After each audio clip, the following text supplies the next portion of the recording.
fists together. I am somebody. I may be poor, but I am somebody. Red and yellow, brown, black, and white. We're all precious in God's sight. Everybody is somebody. Stop the violence. Save the children. Stop bullying. Save the children. Hold your head high. Stick your chest out. You can make it. Keep hope alive. Keep hope alive. Keep hope alive.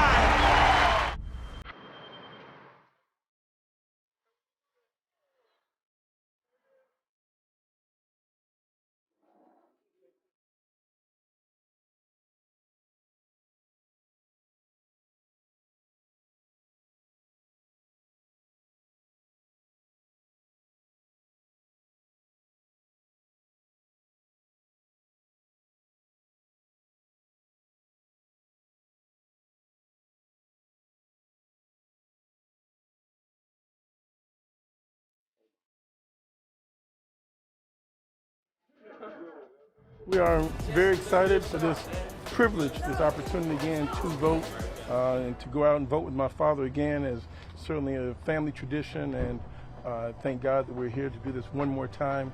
This is a privilege my father has oftentimes told me that most people around the world don't have, and that's the right to have self-determination through a ballot box. And we take this to be something that's very valuable.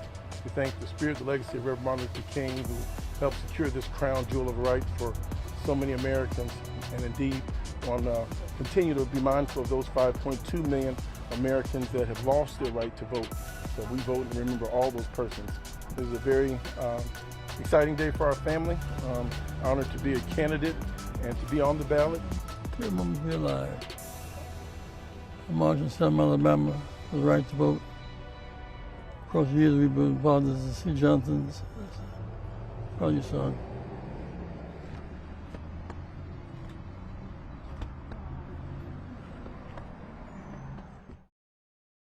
The push is on, and thank you for tuning into this edition of the Saturday morning broadcast. I'm Tim Lee. Friends, we have so much excitement that's boiling over from our international convention that we just held last week. If you want to see more about what happened, please go onto our other channels on YouTube and watch it for yourself. There's so much information you don't want to miss. We're also really excited about the election that just happened, the primaries. We here at the Rainbow Push Coalition are going to be speaking about those primaries and how they're going to impact the election coming up and what you can do to stay involved. We also are going to be talking about a very serious matter, the Roe versus Wade overturn. So if you have an interest in the position that the Rainbow Push Coalition is taking, please stay tuned. Listen, friends, we have just a few shout outs and a few announcements, and I'm going to let you all go. The announcements, we want to let you know that we are going to have a Saturday, Thursday, and Friday. Let me say that in order. Thursday, Friday, and Saturday summer camp this summer starting July the 7th. So if you have children between the ages of 5 and 15 years old, and you want them to stay involved and to stay mentally connected with the rigor that academically they're going to be faced with this coming academic year, you want them here at the national headquarters of the Rainbow Push Coalition. We're going to be here from 9 a.m. until 4 p.m. Thursday, Friday, and on Saturday from 10 to 4.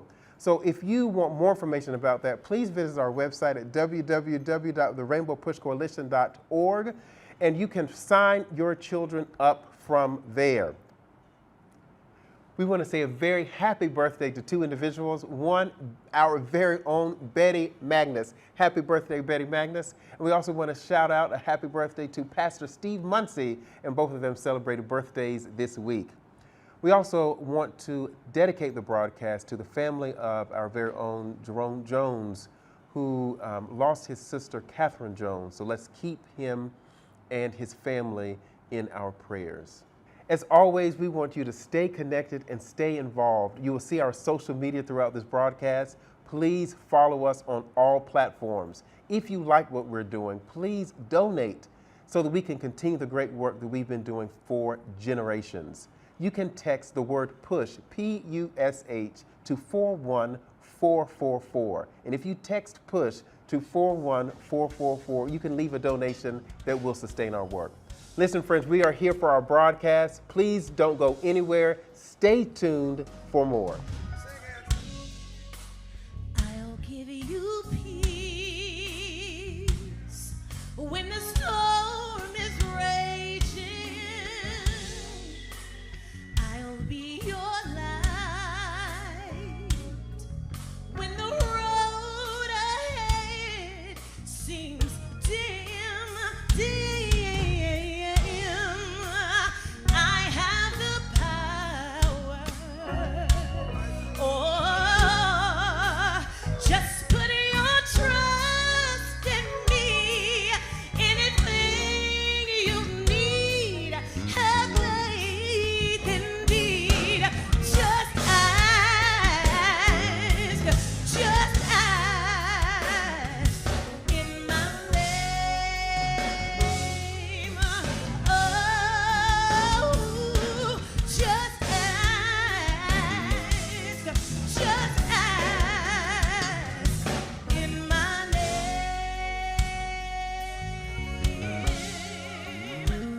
Ooh, I am the Lord, and I can move all mountains. I'll be your strength when you're weary, weak, and torn. Believe in my promise. Ooh-wee, I will take care of you. Anything you need, have faith in me. Just ask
Now this evening belongs to my friend, Mr. Jonathan Jackson, the winner of the primary race for 1st Congressional District.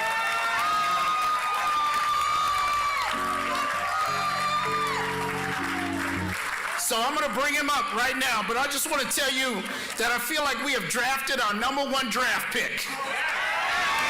So stand to your feet and join me in welcoming to the stage, out of North Carolina A&T, the starting point guard for Chicago, Illinois, Congressman-elect Jonathan Jackson.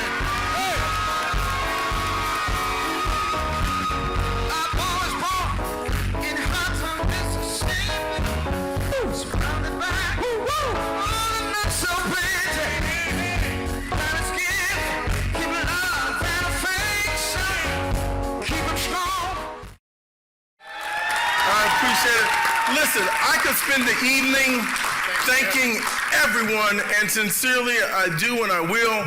Ladies and gentlemen, I ran on the campaign of guns, gas, and groceries. We've got some challenges that are ahead of us.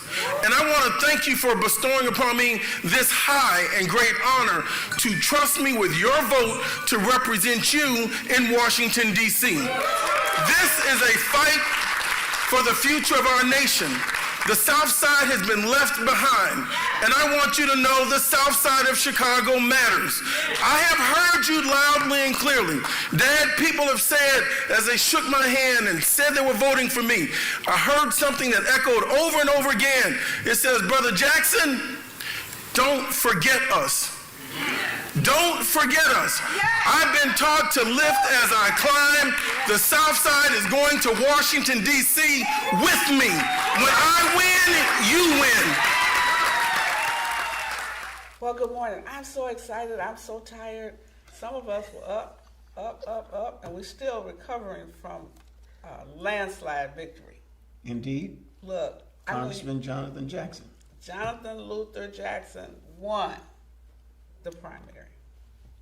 What a day. I don't think historically, Dr. Whitaker, we've had two sons, two siblings associated with an icon like Reverend Jesse Jackson to serve in Congress. And this is indeed historic, and the legacy continues.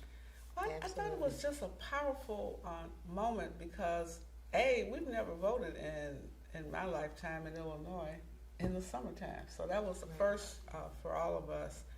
And there have been a lot of changes. As you know, they redrew the district lines. So the first congressional district was very different than the congressional district that Congressman Rush left. Indeed, and I think that, this election here in Chicago mirrors what happened across the country with primaries all over, and having it at a different time. I think we're going to have a lot of analytics on the pattern of voting and the turnout and the significant amount of money that was invested by PACs and outsiders that drove at least the passion of people from abortion to gun rights to social justice issues. It is indeed a new day in America. And I think the interesting thing about it, Dr. Whitaker, you need to weigh in. What was different? Because Jonathan was running with 19 other people. Mm-hmm. And I think there were 4 women that were running in the race for the first congressional district. It's like everybody said, it's my time, it's my turn. Mm-hmm.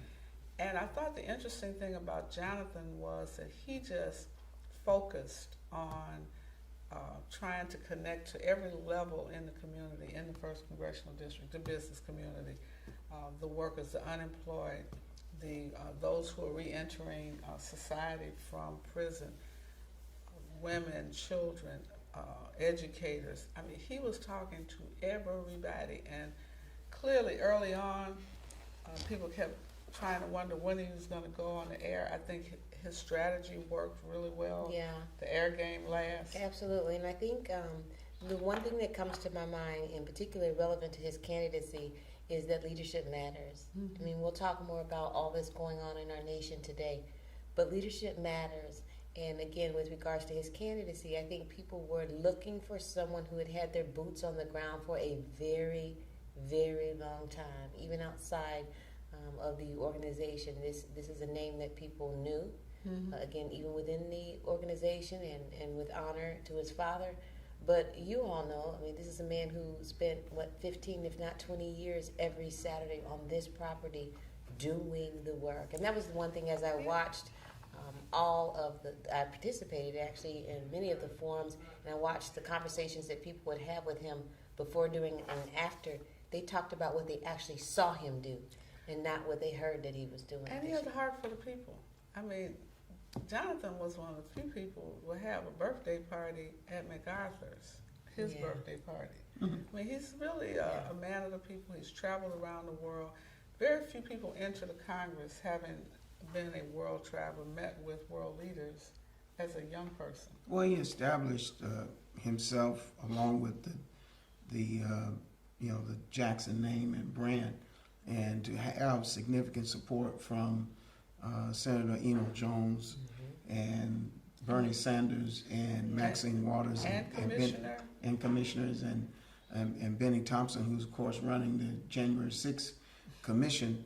I think it bodes well to how leadership can reverberate from the bottom up rather than the top down, and that's part of power building, base cultivation, and affording people an opportunity to continue to have a voice. And he didn't run a negative campaign. He didn't bash any people. He knew all of most of the other candidates, and he said, "I'm not here to bash anyone.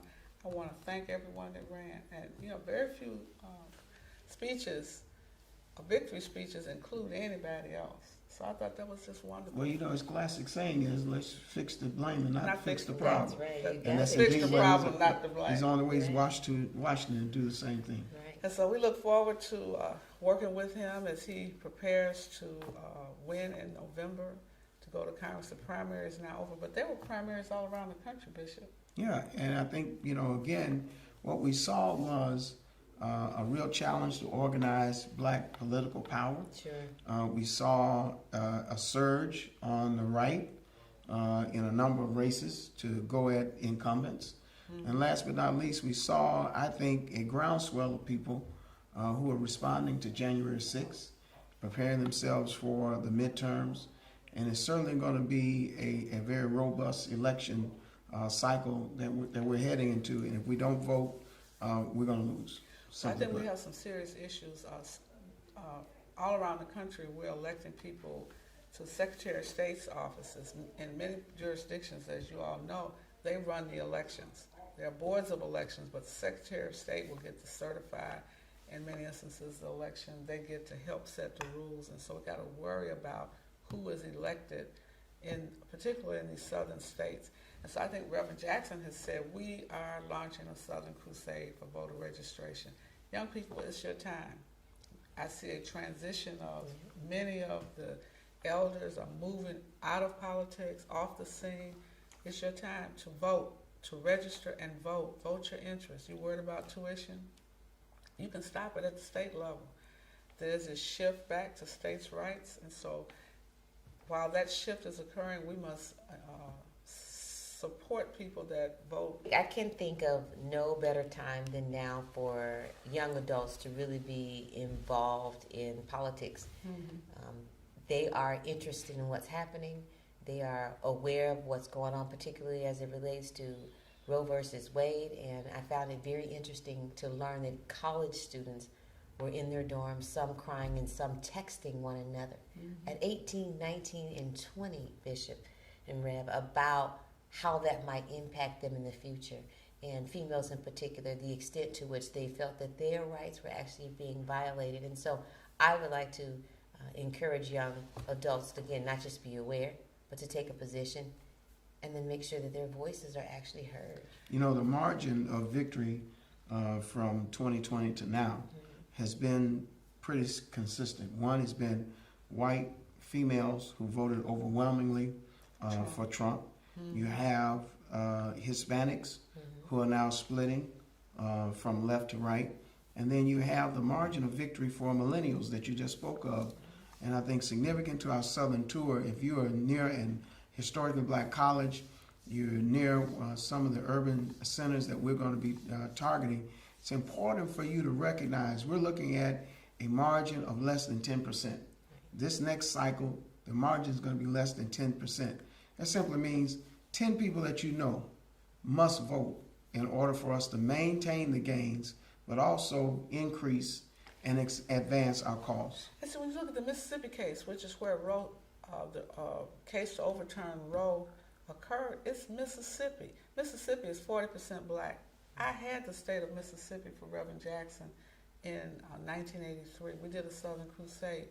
I would suspect if every student that attends Jackson State, Alcorn State, Mississippi Valley, Russ College, you have the power, just those few schools, to turn this election. You can turn the state's senators, the state representatives, the U.S. senators, the U.S. congresspersons. You have power. When they say states' rights, then we have to stand up. In the 11 southern states where the majority is black and brown, that means we can overturn anything. We can change the course of history. And young America must vote. You must vote your interest. You can't just sit on the sidelines and wait for somebody else to do it for you. It's not about your parents voting, it's about you voting. And Reverend Jackson has often said, and it's more critical now than ever, every college student, vote in the city, in the state where you attend college. Don't wait till you get back home, because then you'll have some travel problems. Yeah. They got flight issues, or the train's not running on time. No. Vote where you are. Register and vote in the town, city where you are attending college. You then, if you go to school in Arkansas, don't try to come back to Illinois or go to New York. You vote in Arkansas, Mississippi, Alabama, Georgia, North Carolina, South Carolina, Florida. I'm missing some state. Tennessee. Well, Kentucky. To your point, not only do we want you to vote, but the whole apparatus of voting and voting early. Mm-hmm. These Secretary of States, the organizations that are now poised to challenge elections, stifle turnout, and cause there to be a suppression of the vote. And your vote might get in the box, but it may not get out. And so to vote early significantly, exponentially, gives us the kind of advantage that we need going into the midterms to not only sustain but gain in our cause for equal protection of the law. That's why I don't want you to wait for mail-in ballots to come to you, and then you got to mail it back to you. No, just vote where you are going to school. Mm-hmm. Vote there. Then you know your vote will count. You should work the polling places so you can watch to see if there's voter suppression. Matter of fact, I noticed in this election in Illinois, a lot of young people at least tried to run, which meant they were organizing people to vote for them. This is the most important election in November in your lifetime, if you're between the ages of 18 and 35. The rest of us are voters, pretty much. We need you to stand up as young America voted in the first African-American president. You now got to vote in the first interest for your generation. Well, listen, you can help us and you can support us. Go to rainbowpush.org. One of the most significant Supreme Court decisions has come down. Reverend Jeanette Wilson and Sonia Whitaker are going to talk about abortion rights. We'll be right back. We're excited to get more people involved in Rainbow Push, supporting the programs of Push for Excellence and the Citizenship Education Fund. If you're interested in impacting public policies, if you believe in the scholarships that we give to thousands of students each and every year, you can become a policymaker by becoming a member of Rainbow Push right now. For an annual membership of $35, or if you're a student or senior, $15, you can help us make a difference in the lives of millions. How do you become a member? Visit our website at rainbowpush.org and press join. Or maybe you'd like to support us. You can text the word PUSH, that's PUSH, to 41444 on your cell phone, and you can give any amount you feel comfortable giving. You can also call us at 773-256-2775, or go to rainbowpush.org and push donate. Wherever you are, you can support us as we keep pushing for you. Turn this mic up in the monitor, sir. How y'all doing? I said, how you doing?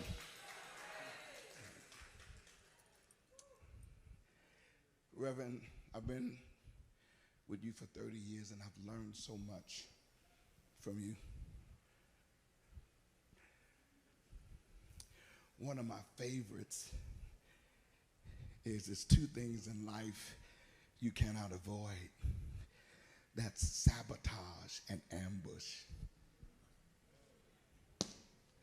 I took that with me. So many lessons I've learned from you that I'm so glad that God has placed you in my life. And Jonathan, I appreciate your story about your son. But my daughter went to school and she had a picture of me and Reverend Jackson together. And my daughter told her school, my daddy know Reverend Jackson. And they said, no, you don't. That's not your dad.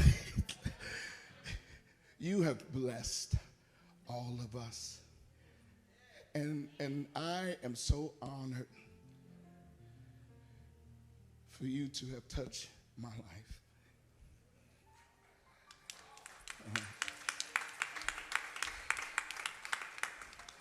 What kills me is how you just keep going and going. Not kill me in a negative way, in a good way. And I'm going to say this last thing you shared with me, that I'm not going to rust out. I'm going to wear out. That right there, make me take every opportunity and not use no excuses to be Darius Brooks' very best. And I might not be your biological son, but I am your son and proud to be it. And I mean it. And I want to dedicate this song to you, because after all these years, this is you in this field.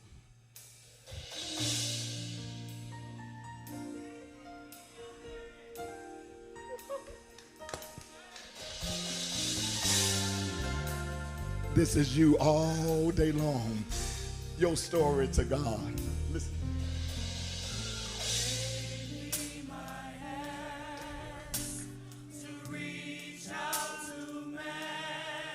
To do what? To show him your love and your perfect plan. And your perfect plan. You gave me my ear. Gave me my ear. I can hear your voice so clear. I can hear the cry, but cannot wipe away.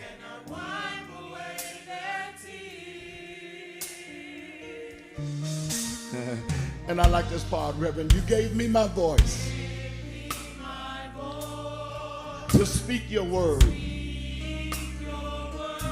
to sing all your praises to those who've never heard. And with my eye for more availability, this Reverend all day long, I see hearts that have been broken. So many people to be free. And after all these years, Reverend, you still telling God,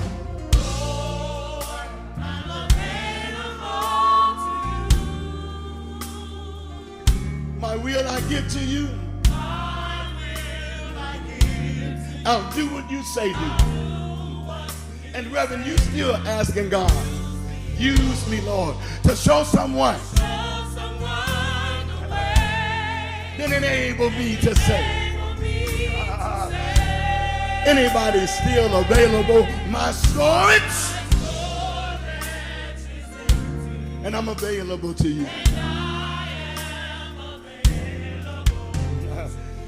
And when we know it's God, Pastor Meeks, we don't keep it to ourselves. This is the story. Listen. All the tools you gave to me.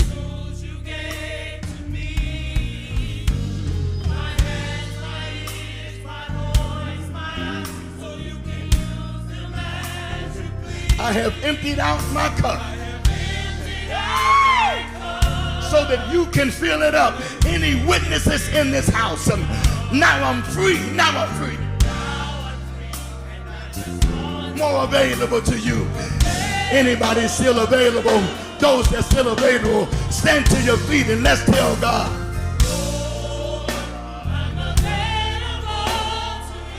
Just wave your hand if you don't feel like standing up and tell God, my will,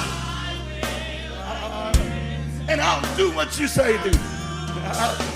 You got to tell him, God, use me to show someone the way. Then enable me. I wish I had a voice. My story. And I'm available to you. We're going to get out your way. We're going to get out your way and let you know we're available to God. Come on, Tommy.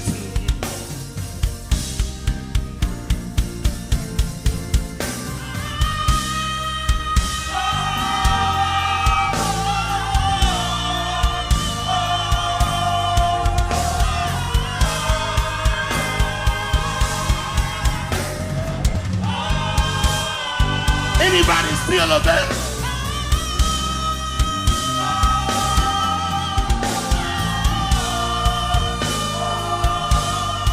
Sing it like you mean it.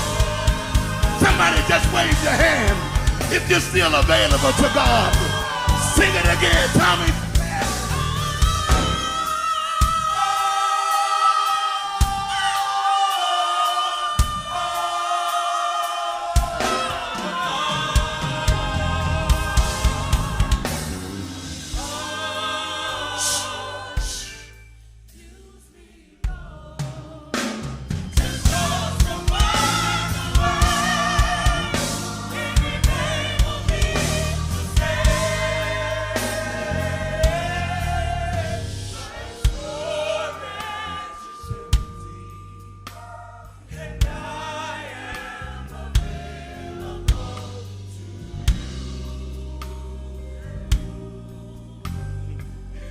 You keep me going, and I tell God, my storage is empty, and I'm available. And I am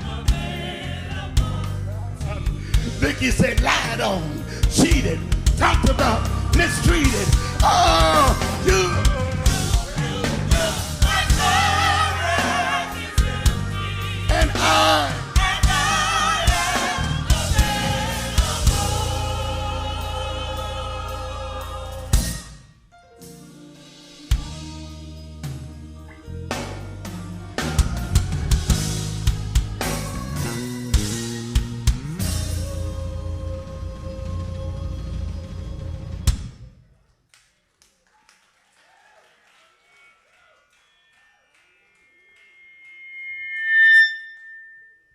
That mic ain't on.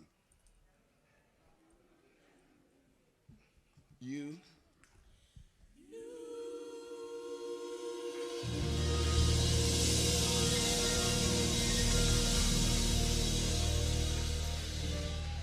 After all these years, you want your will?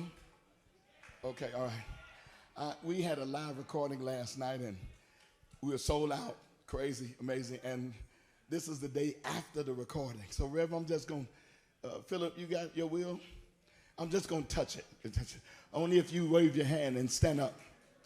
Okay. Ready?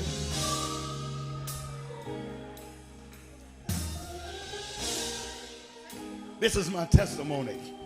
I told God this, and it's my story. I'm going to sing a little. I wish I can tell you just what I want, and you give it to me just like that. You can sing it with me if you want it. The truth of the matter,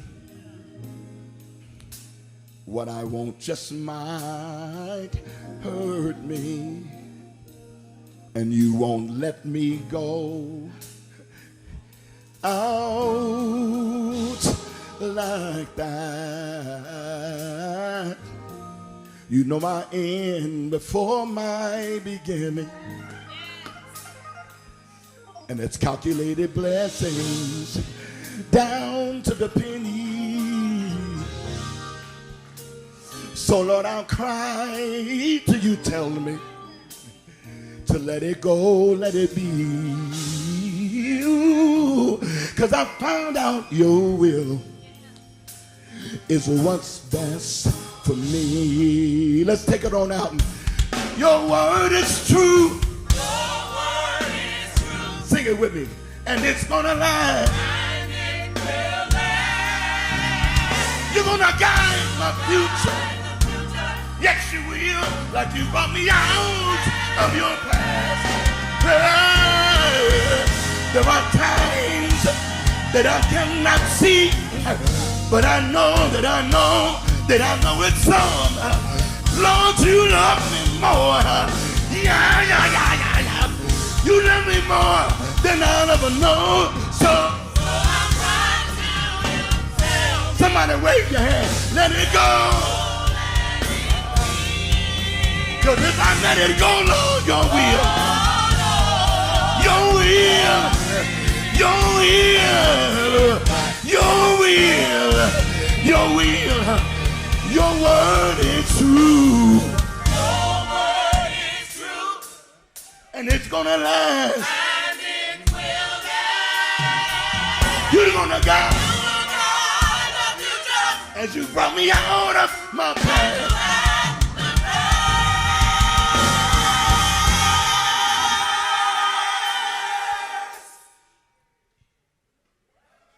You told me that my trials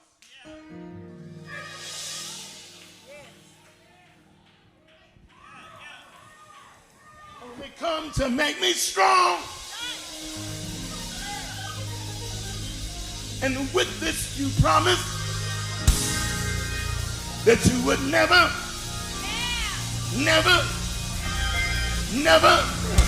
I wish I had a voice, never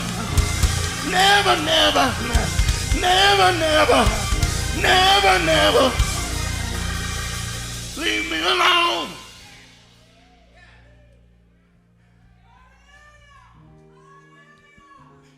When it's all said and done, I wrote this song because when things are really serious, you can't laugh, you gotta cry.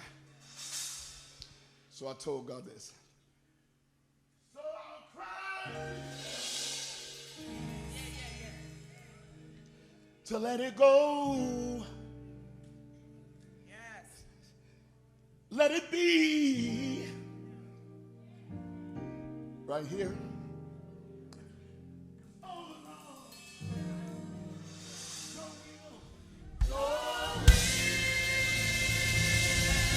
Sing it with me, will you?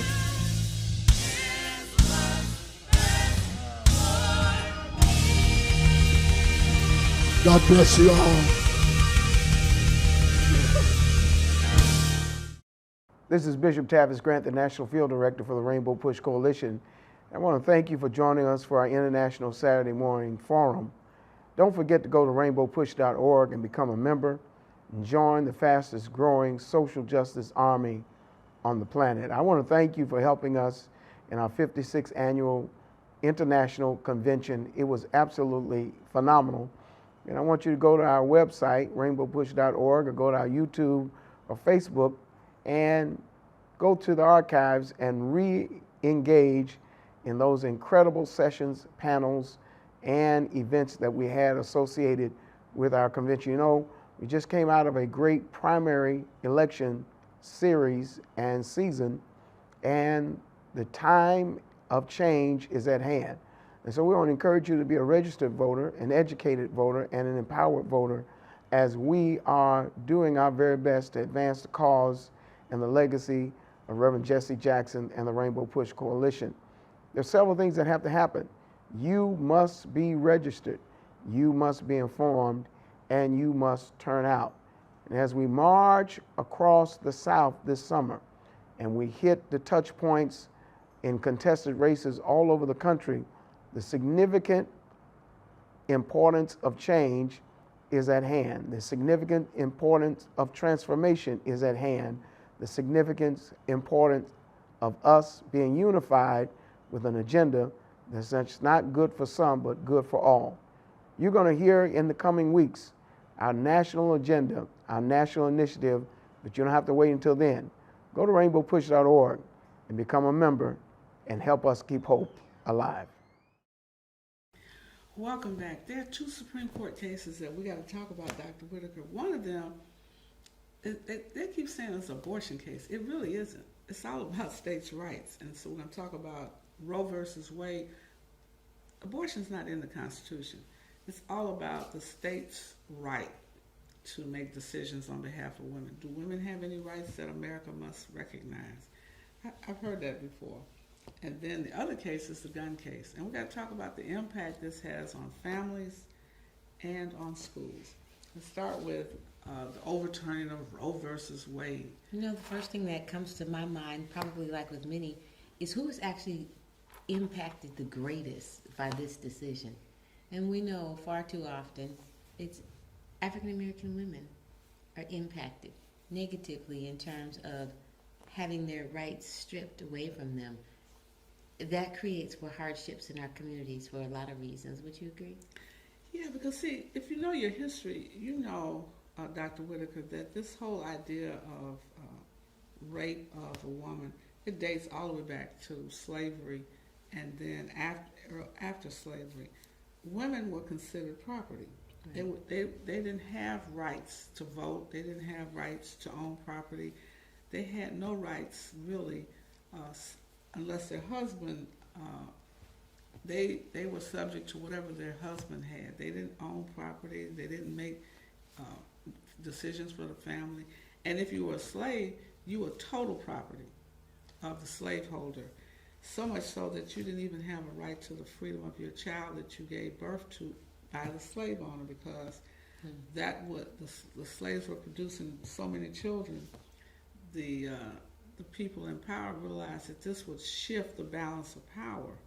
And so they changed the law and said that if a slave owner produced a child by a slave woman, that child would not be free anymore. And so, you know, so when we look at this whole Roe v. Wade being overturned, it really goes back to, if you read the opinion, the majority opinion, and they're arguing really about 14th Amendment rights, due process and equal protection. Do women have equal protection under the law to make privacy decisions about my body? Do I get to make the decisions, or can the state decide what happens to my body? And speaking of states, which states would you say is hardest hit by this? Mississippi, where we are 40% of the population as black people. Georgia, all of these southern states, to the right, Kentucky. And when you see red states, these are the states that are most, they're part of the 25 states that are saying, we're going to limit a woman's right to make decisions about their bodies. And what troubles me is there's no such law for men. Nobody makes a decision about what happens to men. And I know some of you think, well, it's just all African American women having the most abortions. Not true. The statistics don't bear that out. And it's not about abortions. It is about health care, access to health care. Right, which we know that we don't have access to health care. And even for those women who are intent on having a child, we know that far too often black women die in surgery during birth. In childbirth. So we're seeing some consistency in terms of lack of support for women and black women in particular. You see, when Roe existed, you had Planned Parenthood had a whole series of women's health initiatives, not just for women who were pregnant, but for women generally.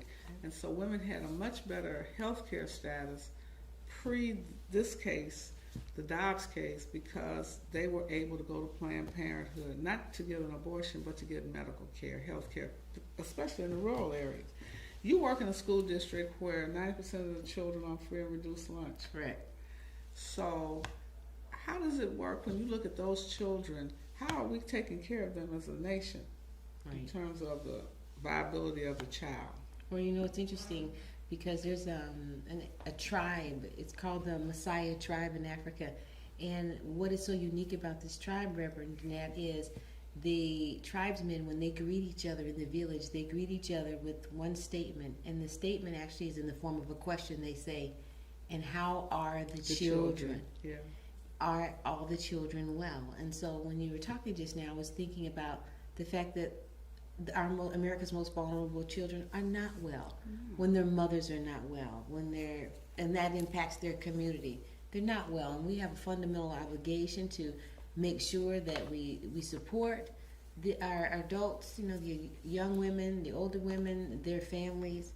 And going back to our earlier conversation about politics, that we have people in place with the political will, not just the interest, but the political will to fight on our behalf for the protections that we need to preserve our communities.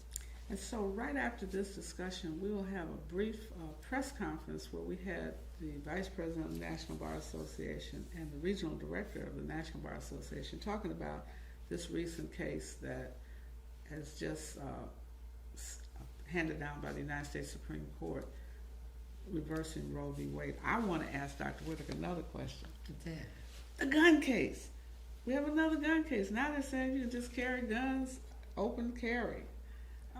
And they're expanding the opportunity to just walk around with weapons. How does this... Well, that I can only imagine that would be stressful even for teachers. I mean, teachers have a fundamental obligation to ensure that students experience success in school so that they can experience success in life. It's hard enough to do that job. Mm-hmm. And then to have to consider protections for themselves and trainings associated with that and rules and regulations and consequences should they actually use a weapon. It's much more intense and far more greater than any teacher ever expected to have to consider throughout their tenure. So do you think teachers should have guns in schools? I really don't. I think that'd be really dangerous. Because if you have an issue with a student, especially in high school, the easy access to guns, I just think will be a real problem. Right, and I do think they deserve to be safe, but the students should be safe as well. And so I think as opposed to jumping to guns in schools in the hands of teachers first, I think we have to make sure that it goes back to policies that are in alignment with the distribution of funds that support the infrastructures that need to be put in place in our buildings to make sure that students are safe is a bigger focus. So are we providing, as America, you're a teacher, an administrator now, are we providing for our kids? Because these pro-life people say, well, you know, we want life. Are we providing for the life of the students that are here, the children that are here? I think that's a very good point that you asked. Well, so says the data. African American students who have great intellectual potential are being outperformed by their white and Latino counterparts nationwide. Really? And yes, so I would suggest, and that the Latino piece is one that's really stood out with me. I'm talking about African American students being outperformed by students whose native language is not even English. And so when you say, you know, are we caring for them? The reality is that there's much more that has to be done, and we have to make sure that we continue to focus on the academic parts of what they're expected to experience in the school day, in addition to safety. Of course, safety first, but we want to make sure that that conversation relevant to their overall well-being doesn't stop there. Well, I'm just trying to figure out how can they perform if they're hungry? And I know you have reduced lunches for this. They get free lunch, but they didn't get breakfast. Right. And so I know a healthy start is a healthy day. Well, sometimes I go theory, but I'm thinking about Maslow's theory of hierarchy in terms of what does it take to be ready for success, so to speak. And it's that need for food, shelter, and water. That's the very basic level. So what percentage of the school district where you now serve, what percentage of the students are homeless? I would say probably 32% of the student population. 32% are homeless.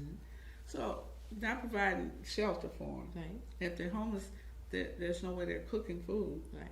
And so they don't get breakfast. They get lunch at the school, which is not necessarily healthy. Right. And no dinner. We actually, in our system, we do provide dinner for them to take home. But see, that means we're not taking care of these children. 30% are homeless, not counting those that are living in poverty. Well, and it's important to mention that some of the students that are homeless are actually coming to school because that's the best shelter that they have. And, wow. And even though, nobody loves school lunches, no matter how hard we try to make it right for them, but for so many students, they actually come to school to get the breakfast, lunch, and be able to take the dinner home. So y'all feeding them this summer? Yes, absolutely. We have a full-blown summer school program going on, and we're providing for them breakfast and lunch every day. And so I'm asking these questions because all of these politicians, mostly old men, don't seem to understand what does it take to help a child move from birth through the journey of adulthood to the journey of adulthood. What kind of supports do they need? They need, you said, food, clothing, and shelter, and a good education. They don't get a high quality public education because you don't have the resources that every child needs.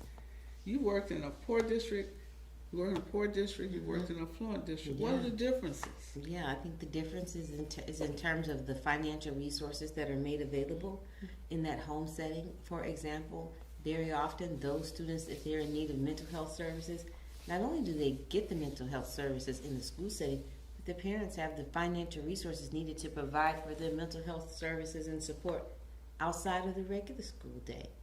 And speaking of that, we know that students, not only we want them solid academically, but we want them solid athletically because that's a release.